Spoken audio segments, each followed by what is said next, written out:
March 7th, 2009. Night falls early in the Philippines.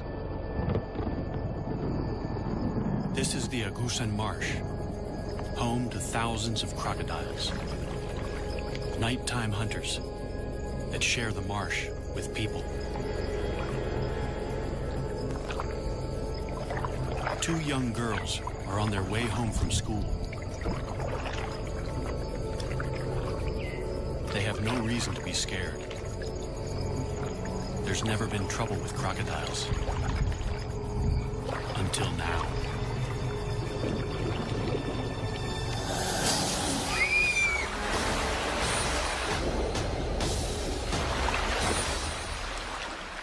Only one girl survives. Hindi mabuti. Noong unang araw, we used to see them, but they didn't attack anybody. Hindi kanya. Attacking people, that's recent. Ngayon lang yung nangyari na mayroong inatake. Something has changed in the Agusan Marsh. A crocodile has gone rogue. And those who've lived to tell the tale say it's an absolute giant. A 6-meter monster, unlike anything ever seen in the swamp before. And they want it caught.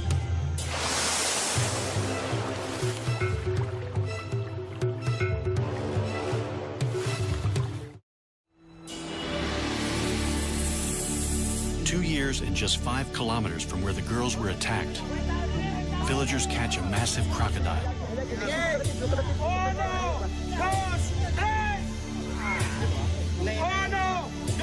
They hope it's the killer.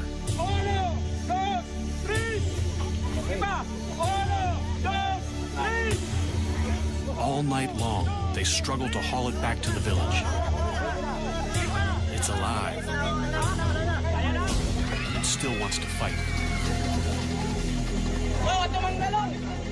It's clearly an exceptional animal. But the real question is, have they just caught the largest croc on record? And will that finally bring an end to 2 years of terror?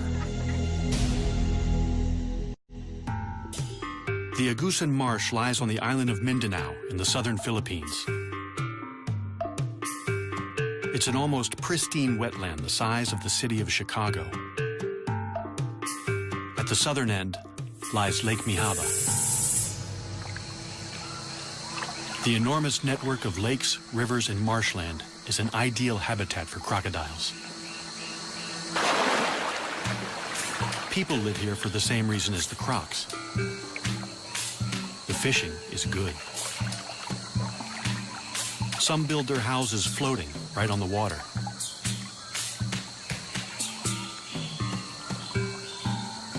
Others live in stilt houses dotted around the marsh. In the rainy season, the water level can rise by 4 meters. It seems idyllic, but something strange has happened.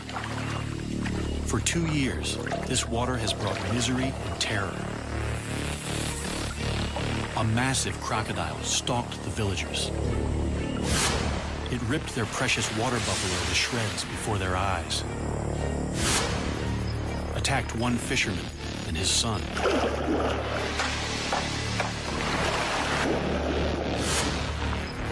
and snatched another man from his boat to eat him alive. But it all started with the attack on the schoolgirls on Lake Mihaba, in the heart of the marsh.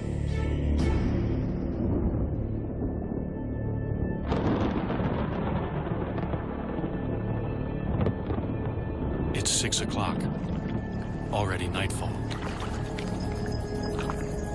11-year-old Rowena Ruiz and her friend Echel Rodrigo are heading home from school.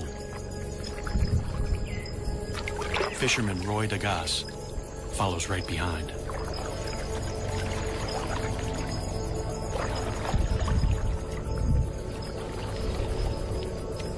None of them knows that they're being watched by a crocodile about to start a killing spree.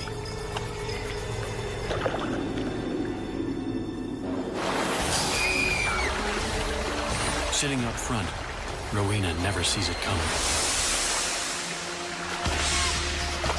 Roy saves Echel from what looks like a monstrous crocodile.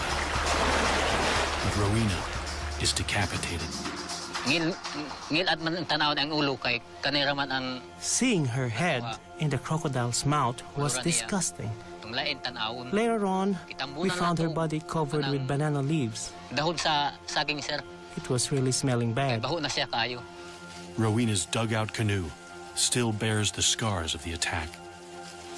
This is Rowena's boat, and these are the bite marks left by the crocodile. Here,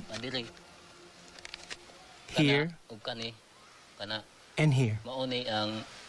What kind of monster can bite through solid wood? The culprit is a saltwater crocodile, or salty. They're the largest of all living crocodilians, typically reaching 4 to 5.5 meters. Salties prefer freshwater, but can live in the sea because they're able to excrete salt through special glands. They've spread thousands of kilometers across the ocean to colonize lands from India to Australia. Salties have been hunted to the brink of extinction in much of Southeast Asia for their fashionable and highly sought-after hides. They also have the strongest bite of any animal.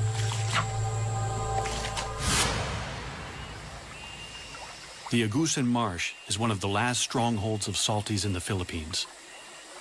Since 1994, the crocodiles here are fully protected. Killing one could land you 12 years in prison. The tables have turned. Now the people are being hunted. Roy Dagas is badly shaken by the attack. I was afraid that Rowena's parents would blame me for her death and kill me, since I was the one who picked her up. With a rogue crocodile in their midst, no one feels safe. But they have nowhere else to go. 70% of the people here make their living by fishing. We wouldn't get any work in town because my husband is a fisherman. So we have to stay here in the Agusan Marsh. We have no choice but to stay here. The people who live in the marsh are mostly an ethnic minority known as the Manobo. They live a mostly traditional lifestyle in one of the poorest areas of the Philippines. Completely dependent on the marsh for their livelihood. After years of peaceful coexistence, people here suddenly live in fear of crocodiles. We stay inside most of the time because we are scared. We only go outside when Roy is around. We used to see them, but they didn't attack anybody. Attacking people, that's recent. Because the crocodiles are strictly protected, the villagers can't hunt the croc down until the government issues a permit.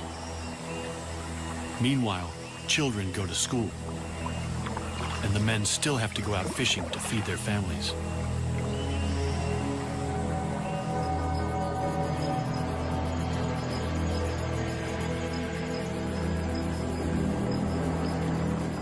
Roy's brother, Rinaldo Dagas, is fishing with his son at their favorite spot in the marsh, right in the beast's lair.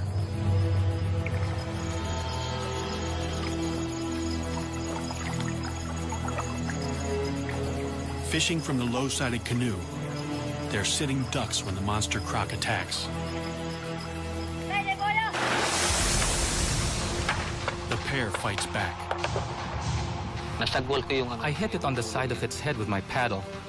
Kaya Then it bit the side of the boat. mga It was very close. yung pagkagat niya sa akin.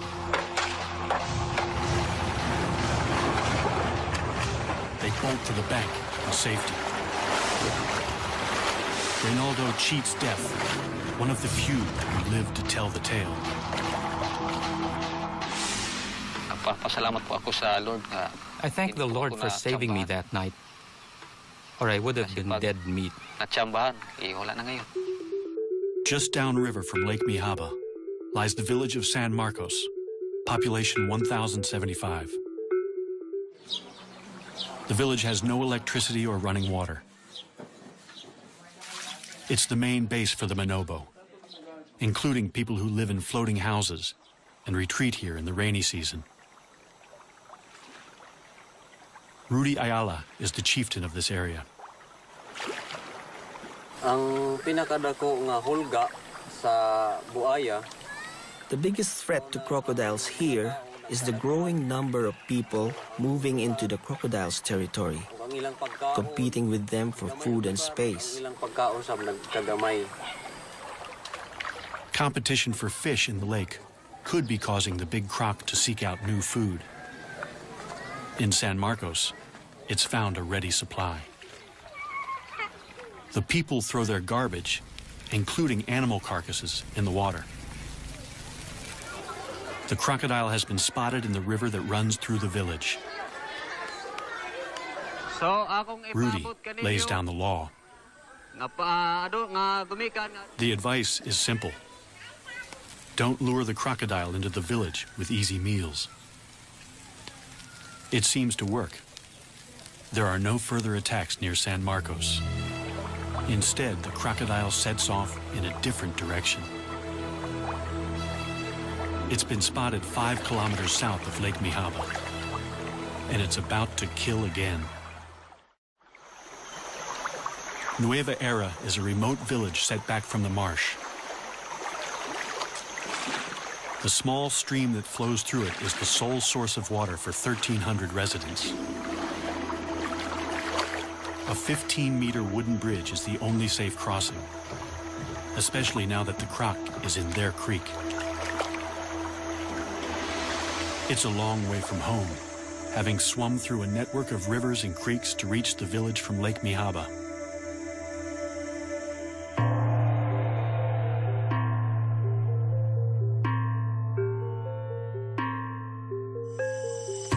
Local farmer Daniel Oxtero has already worked a full day on the land. After dinner, he has to go out fishing, working a double shift to feed a wife and 7 children. He doesn't go far. Fishing near the bridge, he's within earshot of his younger sister. Daisy's house overlooks the creek. Kahit gabi na po ay nagmisda pa rin ang Even though it was dangerous to be on the creek at night, Daniel had to go fishing so he could buy rice the next day and feed his family. Without knowing it, Daisy hears her brother's final moments. Nang gabi iyon, The night that Daniel disappeared at about 9 p.m., PM ng gabi. it was dead quiet in the village. I felt like I was the only one awake. Then the dog started to bark angrily. Mga tahol ng aso, parang galit na galit ang mga aso. And then I heard splashes in the water. Very loud splashes. Malapit sa ilog namin na napakalakas na palo.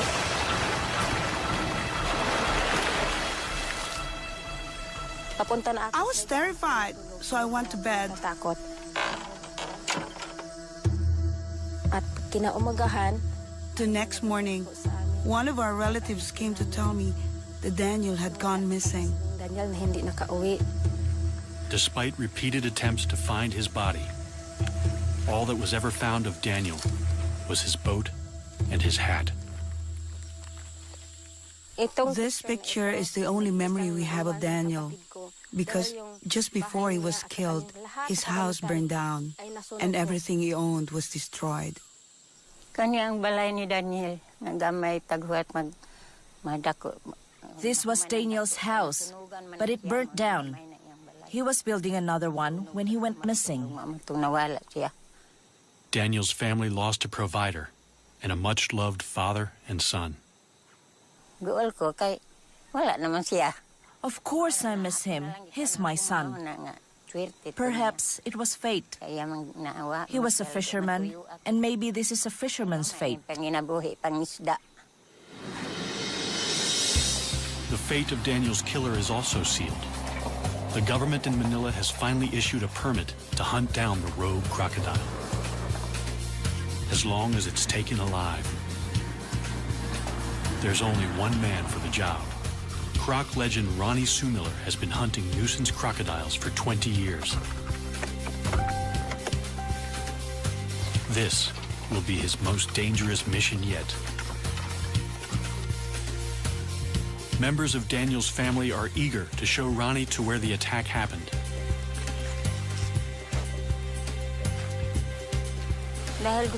I really want them to catch that crocodile because I want to see if it ate my brother.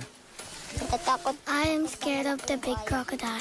Para sa mga buhaya, We're especially afraid for the children. There are lots of children here.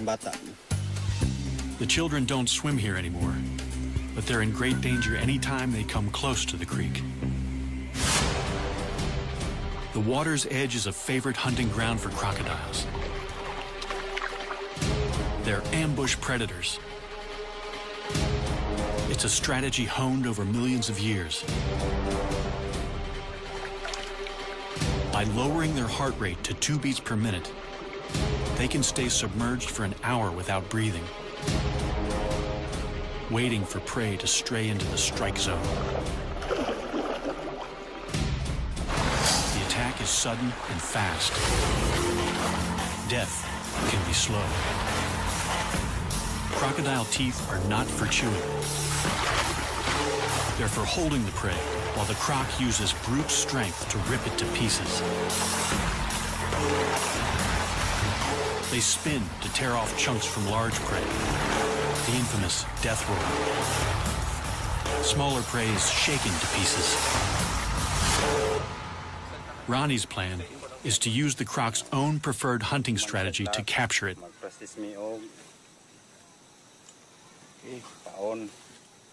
A morsel of chicken suspended just above the water is an irresistible lure.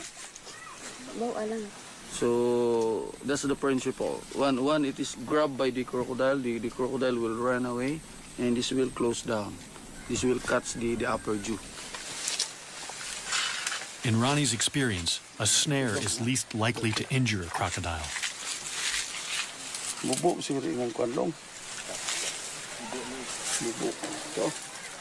This is a hard job because you have to make sure that it's we have to capture it alive.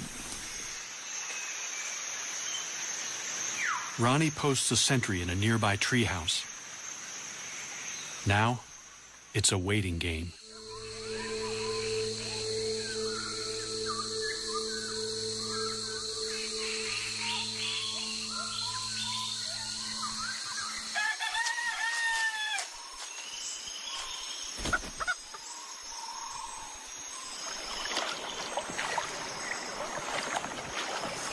In the morning, the bait is gone and the trap is torn. A crocodile has done the impossible, snapped the steel cable, and escaped. The cable snapped. I think we're dealing with a much bigger crocodile than we expected. Ronnie sets more traps.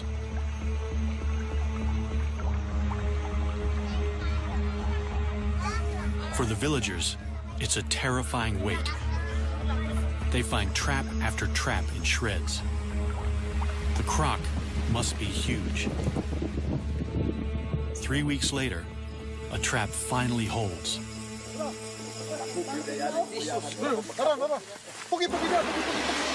This time, they've got it.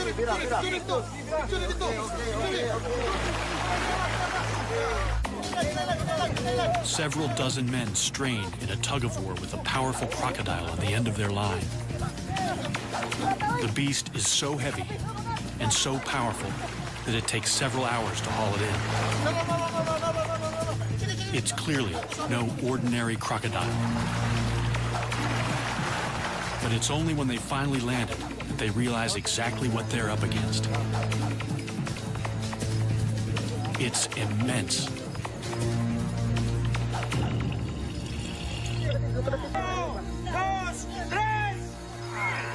Uno, dos, tres. 60 people work all night to drag the beast a kilometer and a half back to the village.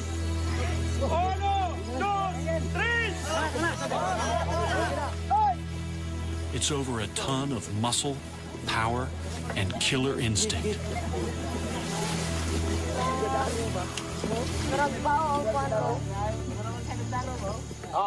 As word spreads that they've caught the killer, more and more jubilant onlookers flock to the creek.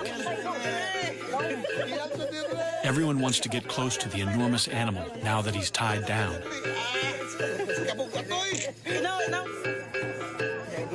There's plenty of fight left in the croc.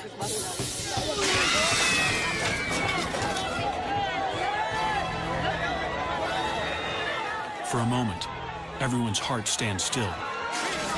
The ropes only just hold. But the hard part is yet to come. They have to transport the enormous reptile 11 kilometers to a purpose-built tourist park at Consuelo, near the main road. The problem is, the road to the park is on the other side of the creek. And the only bridge is far too rickety and narrow. They have to transfer the killer crocodile to a makeshift pontoon and float him across.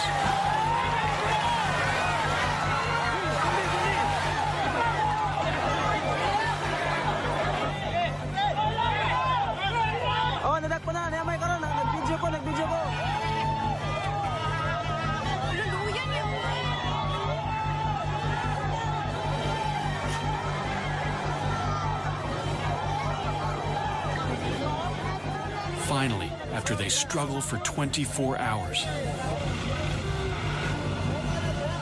victory.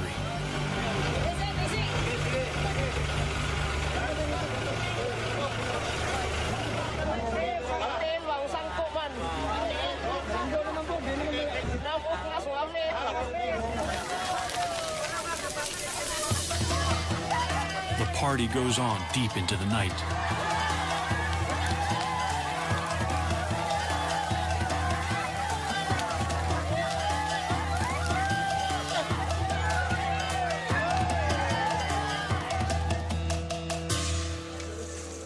Morning finds the monster the star attraction at the Echo Park.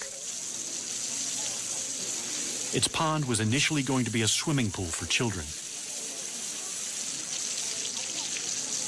It's clearly a male. He weighs more than 1,040 kilos. Female salties rarely exceed 160 kilos and grow no more than 4 meters. This guy looks to be over 6. They call him Lolong.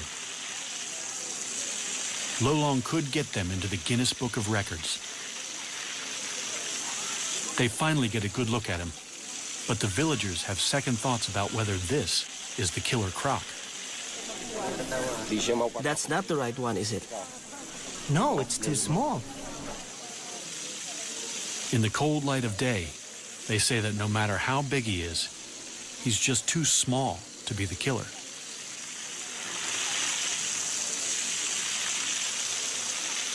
Roy Dagas, who was with Rowena when she died, is certain that this is not the croc he saw that night. It's too late to prove Lolong killed Rowena 2 years ago. But Daniel Oxtero has only been missing a few months. Could his remains still be inside Lolong's stomach? Crocodiles swallow large chunks of prey, bones and all, without chewing. They have the strongest stomach acid of any animal. Flesh will be dissolved in days, bones in a matter of weeks. But they can't digest anything made of keratin. So horns or human hair and fingernails can remain inside the croc for months. It's a long shot, but the people are desperate for answers. They can't slice him open. The next best thing is to pump his stomach. As soon as news of the capture breaks, Ronnie rushes back to the village to look for proof. He inserts a length of plastic tube down the croc's gullet. Then he pours bucket after bucket of water into him until the croc vomits violently.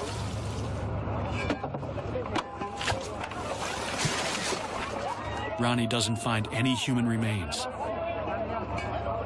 The stomach pumping is inconclusive.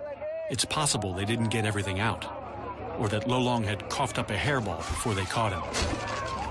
It's also possible that another giant crocodile killed Daniel, and that it's still out there.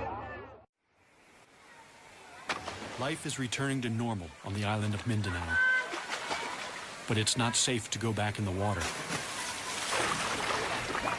Giant crocodile sightings continue even after the capture of the monster croc Lolong. Ronnie Sumiller is called back for duty.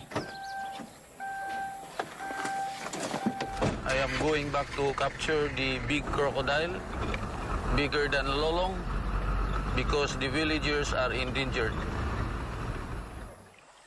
Lolong could have taken to the creeks because a more aggressive male chased him out of the lake. It's a frightening prospect. The first place to look is Lake Mihaba in the heart of the marsh. Agusan's crocs are notoriously shy, so the best chance of finding it is at night. We are going to Lake Mihaba to spotlight and hopefully to see large crocodiles. With a local guide, he ventures into the crocodile's world at the most dangerous time. Every attack so far has occurred at night. It's dangerous to do this in this lake because of the presence of the large crocodile. But using flashlight, normally they will not attack. They're not alone. There are hundreds of crocodiles all around them. One of them could be the giant killer. In this lake, it could be 2 or 3 large crocodiles. Could be as large as Lolong, maybe 20 feet. They see lots of smaller crocs.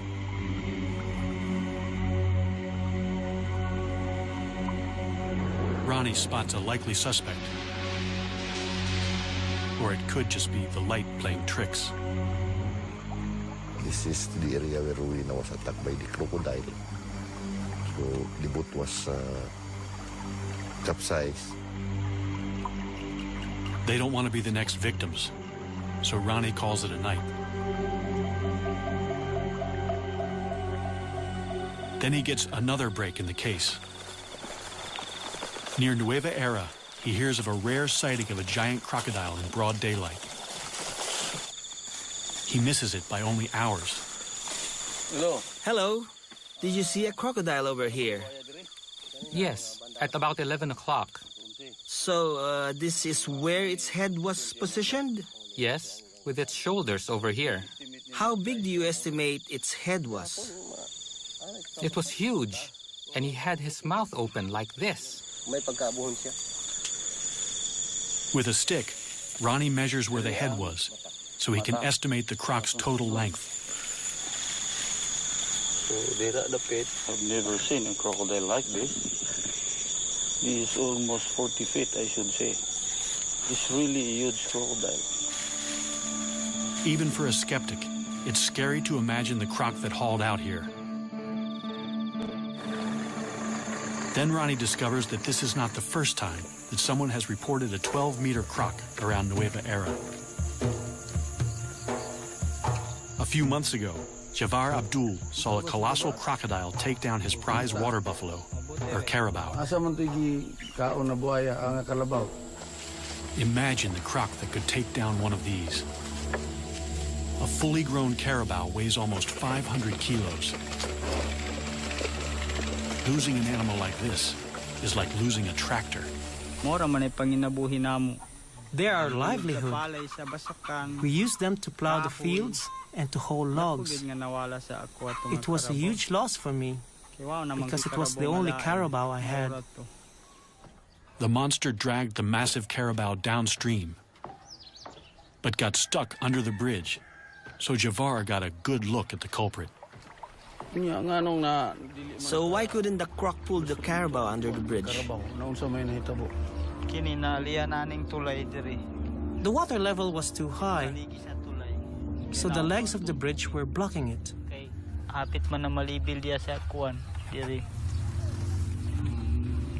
And how many crocodiles were there? 2. 2? Were they different sizes? Yes, a big one and a smaller one. Then he drops a bombshell. The smaller one was Lolong. How big do you estimate the big one was? I estimate more or less from that point over there to the far side of the bridge. Okay, let's measure that. Instead of one giant croc chasing another out of Lake Mihaba, it seems 2 giant crocs were feeding together. And the second one was even bigger than Lolong. Wow! 12 meters, ang taas. Oh, dako gyud nga buhaya kay 12 meters man. Ronnie now has 2 sightings of a croc even larger than Lolong, the one they captured. And no incriminating material in Lolong's stomach.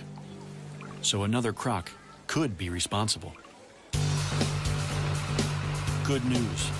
An expert is on his way to measure Lolong and see if he's a contender for the world's largest croc. Dr. Adam Britton is the go-to guy for crocodiles for the Guinness Book of World Records. He certified the current record holder only a few months ago. At 5.5 meters, Australia's Cassius Clay is the world's largest captive crocodile.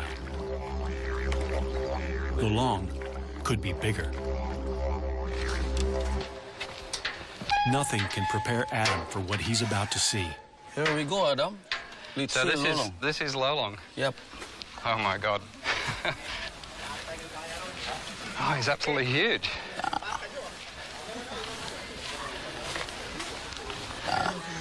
That's Lolong. It's incredible. Yeah. So really huge. I think he's the biggest crocodile I've ever seen. Yeah. To qualify for the Guinness record, Adam has to ensure Lolong lies perfectly flat and dead straight. So how do you measure a giant man-eater? It would be good to do it actually down the crocodile's back. Very carefully. I'm actually going to inject him with 2 different drugs. One is a muscle relaxant, and the other one is Valium. So he'll actually, hopefully, be quite happy while we're measuring him. While he's under, Lolong is in danger of overheating, so he must be constantly hosed down. Adam has never sedated a crocodile this big before, and he's not sure how long it will take. But it's a large crocodile, and it's going to take a long time. Relative to how long it normally takes, it's going to take a long time for this drug to actually take effect. First, he has to get the needle into the monster croc. Adam gets dangerously close to the largest salty he's ever seen. So yeah, Ronnie, if you can keep a close eye on him. Yep. You see, he's got his left legs backwards, so he's still quite relaxed. But look for any signs like he starts to lift himself up or starts to move his head. This is now in a relaxed position. That's he's in a relaxed position right now. Yes, I can get out of the way quite easily, and I'm going to go that way if anything happens. Adam has nerves of steel, but Lolong reminds him who's the boss. He felt that.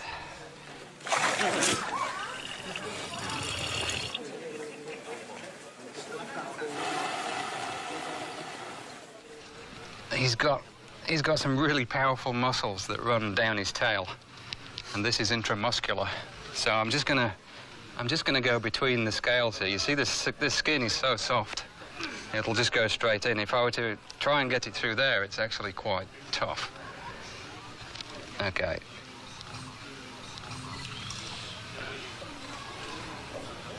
Up. Okay. It's like a big mosquito. Wow, even that bent the needle. That was simply because he moved his tail. So the power of the muscles in the tail bent the needle while it was inside. 30 minutes later, Lolong is still showing no signs of feeling sleepy.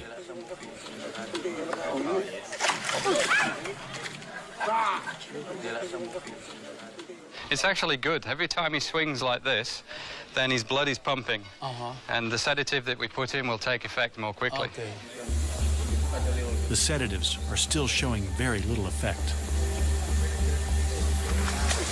But Adam has drugged Lolong as much as he dares. Too much could kill him. They're going to have to shut those massive jaws by force. We have to remember that this crocodile is huge, is enormously heavy, very powerful. Adam can't do it alone. He's going to need some help. We're going to use 6 people for this procedure. He's going to have, by the time we've finished here, he's going to have 2 ropes on his jaws. So one person on either side of his head is going to hold those ropes nice and tight. Then I'm going to jump on the back of his neck and push his head down. This is after I put a towel on his eyes. I'm going to get one person then behind me to help me keep weight on his chest, and then 2 more people on his back legs. And we're going to lift his legs up off the ground so that he doesn't have any leverage with those legs. And he's still going to be stronger than us, really. I mean, he's huge, incredibly powerful, strong crocodile. But it's amazing when you get on the back of the head, particularly, and you cover the eyes and you put pressure down there, they often give up. They'll just sit there and say, okay, do what you need to do. Fingers crossed, anyway. Ronnie rounds up 5 volunteers. They have to get in the pen with the giant crocodile and sit right on his back. Okay, let's go and test him first and see if that drug is taking any more effect.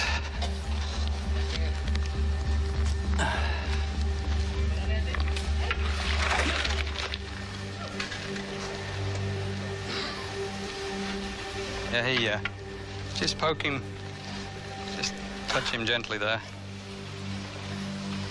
You see the way he tried to flick his head then?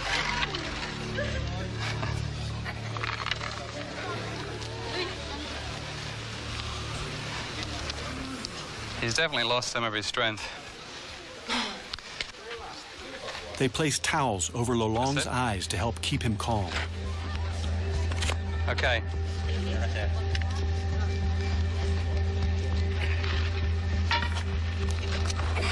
Holy mackerel. Okay, quick, grab his legs. Now we need someone. Okay, everyone on, someone with the tape now to tape his jaws. Then it sticks to itself. One more, it's good. Okay, break him off. Scientists know very little about giant crocodiles. Also, I'll take one off. This is the first time anyone's been able to measure a living croc over 6 meters. Okay, is everyone good? Yep. Okay, good job. I mean, I'm so used to doing this, but everything's scaled up. It's amazing. It's like measuring a dinosaur. It's just, it's amazing. I'm not used to this. 84. 84, what was the name? 84, that's the interorbital. Okay. Adam takes this rare chance to make detailed measurements. 255, it's actually 496. What do you say? You 450? Finally, Yeah, okay, 450, the one exactly. everyone's waiting for. Now for the moment of truth. Dr. Adam Britton is going to measure snout to tip along the curve of Lolong's body. Yeah, that's good. Yep. All right, just make sure this goes straight down the middle again. This is the one that has to be. How did Lolong get so big? Adam thinks he was born to it, and that he could have big brothers with the same giant crocodile DNA. As with humans, nurture is just as important as nature. Crocs grow most when they're young, but any stress inhibits growth. Only 1 or 2 siblings in a clutch reach their full potential. In his formative years, Lolong must have had plenty of food and few competitors. There were also far fewer people in the marsh to stress him out with their outboards and dynamite. Adam has what he's come for, but getting off again is almost as hard. Everyone from the back will go backwards, all the way backwards. Straight up. You last? Yes. And then I will come off and I will take the towel off. So what you need to do now is cut this tape, sorry.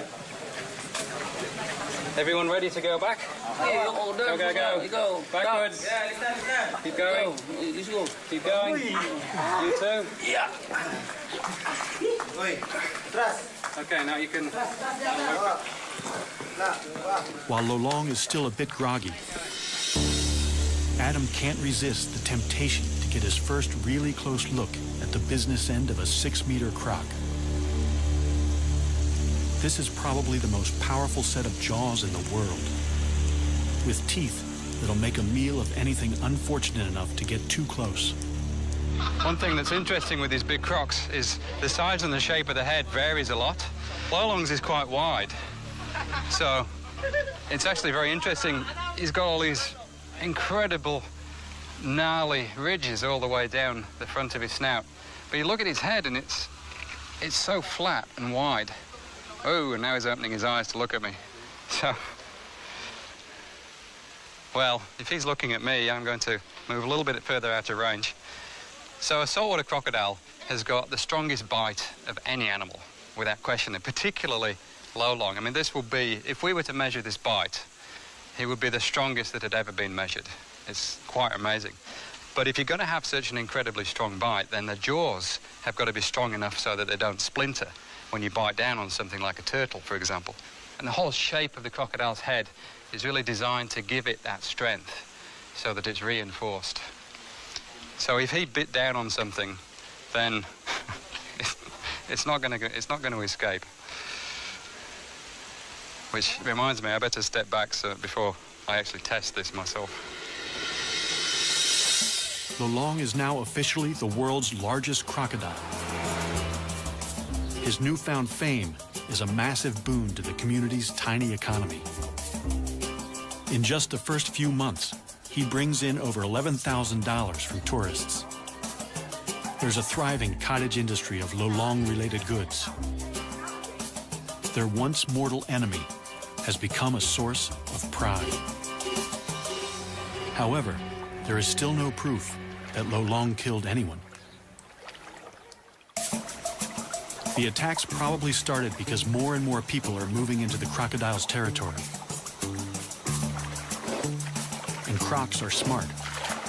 Once they're onto an easy meal ticket, they'll keep coming back. There have been no more deaths since Lolong's capture.